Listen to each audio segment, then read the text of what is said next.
Hello hello, j'espère que tu vas bien. On se retrouve du coup dans ce nouvel épisode où justement je vais parler des Gen Keys, qu'on peut appeler aussi clés génétiques, donc je vais t'expliquer de quoi il s'agit. On me pose souvent la question, mais Ami, de quoi tu parles? Je ne sais pas de quoi il s'agit. Et moi j'ai déjà incorporé dans certains manuels Human Design, bon, ce qui est plutôt axé business, et moi j'aime bien simplifier le truc et pas parler directement du système. Déjà quand je parle du système du Human Design, on a tendance à me regarder comme si je parlais une langue étrangère ou que j'avais dit une connerie de fou. Et encore, enfin, voilà, c'est pas ce que j'appelle dire des conneries. Et moi, je trouve ça plutôt intéressant de s'intéresser à divers outils, mais pas en faire quelque chose comme si c'était une religion. Et justement, moi je dis les clés génétiques, les gene keys, c'est justement pour moi c'est un processus de transformation intérieure, donc c'est pas utile et c'est même pas nécessaire, je dirais, d'être obsédé par le système en lui-même. Donc c'est un système qui est imbriqué avec le Human Design. Euh, Cela représente à peu près, donc c'est basé sur 64 archétypes qui correspondent justement aux portes dans le tableau du Human Design. Donc en fait, lorsque moi j'ai accès, donc j'y ai accès au profil génétique, c'est ce qu'on appelle le profil hologénétique. En fait, c'est notre ADN qui est incarné par plusieurs fréquences. Alors si j'essayais de commencer par le début, donc le Gene Keys, on appelle ça en fait le chemin doré, le chemin d'or, euh, la, la route dorée, appelle ça comme tu veux. Donc je sais plus en anglais comment on dit, a pathway, je sais plus le nom. Donc, chaque séquence de ton profil hologénétique offre la possibilité de dévoiler un aspect spécifique de ton objectif de vie. Si on peut dire ça, ton objectif supérieur. Donc, on a trois séquences qui sont bien distinctes, qui sont codées, on peut dire ça, et ont un peu des aspects de ton destin, et ils sont interconnectés. Donc le but en fait c'est de contempler tes séquences dans ta vie quotidienne en fait parce que tu vas les activer, euh, tu vas justement le fait d'en prendre conscience, l'activer c'est aussi en prendre conscience tous les aspects de ton profil hologénétique, mais ça se fait pas comme ça. En fait il faudrait faire une lecture et que tu puisses l'incarner au quotidien. Donc ça va te permettre d'assister à des changements vraiment dynamiques dans ta vie. Alors bien sûr ça ne se fait pas du jour au lendemain. Et du coup, on a trois phases avec des mots qui sont spécifiques. Et ça va te donner justement un départ, ça va te donner des réflexions sur toi-même et aussi changer ton dialogue intérieur. Où j'allais en venir aussi. Donc l'idée, c'est portes, donc les clés génétiques. Il y a trois fréquences qui sont dans chaque porte, qu'on appelle l'ombre, le don et le sidi. Donc l'ombre, comme tu le comprends, c'est la basse vibration.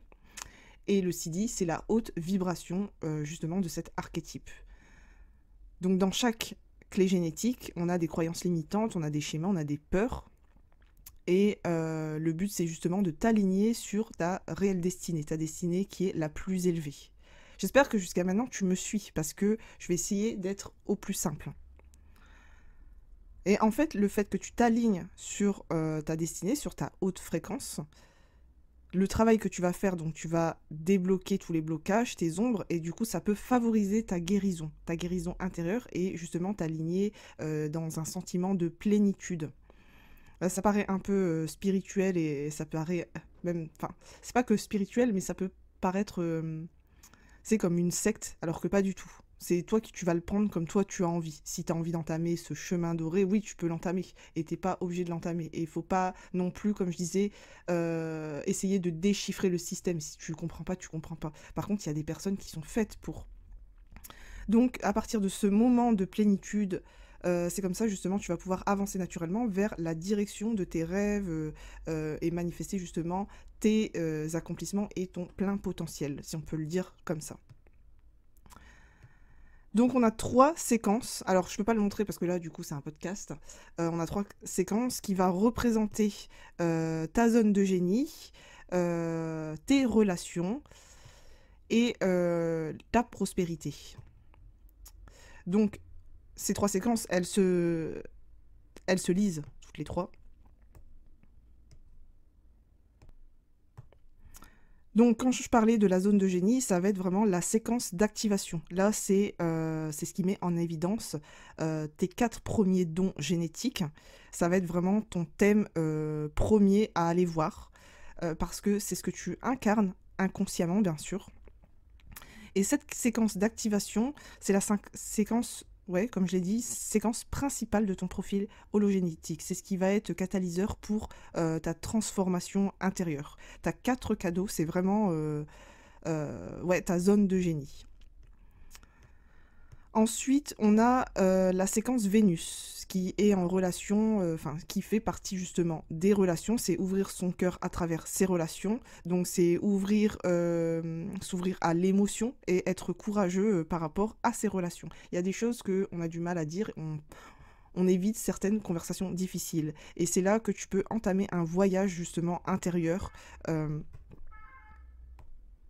voilà, tu peux entamer ton chemin doré, justement, ton chemin d'or, avec la séquence Vénus, qui est un voyage de relation. Et en fait, tu vas libérer un peu des forces karmiques. Il y a pas mal de choses à voir, c'est une longue séquence, mais à toi de voir hein, si un jour tu as envie de faire justement cette lecture. Et la contemplation, en fait, c'est toi-même qui va la faire, on ne peut pas la faire à ta place. Et troisième séquence, on a la séquence perle. Pour moi, c'est la prospérité, l'abondance, mais pas que. Prospérité ne fait pas forcément référence aux finances, et elle fait référence pour moi à tout. À tout, tout est prospère. Donc ça, c'est vraiment l'échange, c'est une étape d'échange, de donner et de recevoir tes dons, et être vraiment en accord avec le timing divin. Donc ça peut t'aider sur pas mal de choses, sur plein de domaines. Moi, dans le Jennings Keys, ce que je regarde, ça va être d'un point de vue business. Par exemple, ton marketing, tu peux aller voir ton marketing, ton branding, justement, dans tes clés génétiques. Attention, c'est un peu comme le human design, c'est pas quelque chose de fixe, il n'y a pas de limite. Il y a des autres personnes qui ont un profil génétique similaire au mien, et pourtant, on ne fait pas la même chose. Donc voilà un peu ce que c'est les clés génétiques. Pour ma part, moi je fais pas de consultation des clés génétiques. Je vais pas parler de l'outil en lui-même dans mes échanges. Je vais juste l'intégrer dans ma lecture Human Design. Certains ont déjà commandé un manuel business, j'en ai déjà parlé dedans, mais c'est pas un truc sur lequel je vais pas me focaliser sur le système. Je donne vraiment, ceux qui ont déjà commandé un manuel tout court, je donne vraiment des conseils, j'essaye de simplifier au max, et plus j'avance bien sûr, et au plus je vais essayer de t'aider à t'ancrer justement. Comment je peux dire ça ? Alors bien sûr, quand je dis t'ancrer, en fait, je vais parler, parce que ici dans le Human Design et le Jennings Keys, c'est un vocabulaire qui est différent, donc moi j'essaye d'améliorer justement ce vocabulaire pour que tu puisses l'intégrer. Bien sûr, quand je dis que tu es generator, il faut bien que tu comprennes ce que c'est un generator. Là, il faut que je désigne quand même le mot generator. Et en ce qui concerne les archétypes du Jennings Keys, j'ai pas besoin réellement de te dire oui, ça c'est la séquence perle, là c'est la séquence Vénus. Voilà, ça ce sera pas vraiment utile. Moi je veux vraiment cibler la séquence que j'ai besoin de cibler par rapport à mon client. Donc ça, ça c'est comment je l'explique, mais je tenais vraiment à parler de ce que c'est le Jennings Keys dans mon langage. Et bien sûr, si toi tu veux faire une lecture Jennings Keys, ben, n'hésite pas à me demander, parce que je connais justement des personnes qui sont spécialisées dedans. Là, comme ça, j'ai pas leurs noms qui me viennent. Je suis désolée pour mes consoeurs, si on peut dire ça comme ça. Et ben, bien sûr, si tu as des questions, ou enfin voilà, si tu as quelque chose à me dire par rapport à ça, n'hésite pas, j'y répondrai avec grand plaisir. C'est juste, laisse-moi le temps, parce que je ne me presse pas du tout pour répondre, c'est quand j'ai le temps. Bon, bien sûr, je te répondrai pas dans 6 mois, rassure-toi. Bon, sur ce, j'espère à bientôt. Si tu as une idée de podcast, un prochain sujet, n'hésite pas à m'en faire part également. Je te souhaite un bon week-end, je te souhaite une bonne soirée et je te dis à bientôt.